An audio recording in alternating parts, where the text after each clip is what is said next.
நிதிஷ் ரெட்டி ஒரு சரியான டேலண்ட் கிடைச்சிருக்காங்க ஹைதராபாத்துக்கு. அது மட்டும் இல்லாமல் கண்டிப்பா ஃபியூச்சர்ல இவர் இந்தியாவுக்கு விளையாடுவார். ஏன்னா is not only batsman, also he can போல்.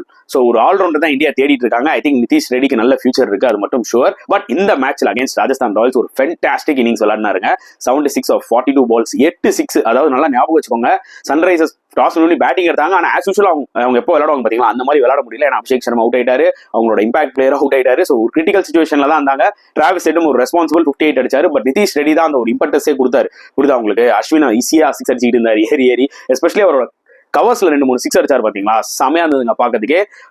செம டேலண்ட், கண்டிப்பா அதை சொல்லியே ஆகணும். ஏன்னா SRH வந்து பாத்தீங்கன்னா ஓப்பனர்ஸ் 2 பேர் தான் வந்து நம்பி இருந்தாங்க. ஸோ அவங்க ஃபெயில் ஆனா கூட மிடில் ஆர்டர்ல நிதிஷ் ரெட்டி வந்து ஸ்டெப் அப் ஆறது வந்து பாத்தீங்கன்னா SRHக்கு ஒரு மிகப்பெரிய அட்வான்டேஜ். ஏன்னா ரிமைனிங் மேட்சஸ் எல்லாமே க்ரூஷுவல்.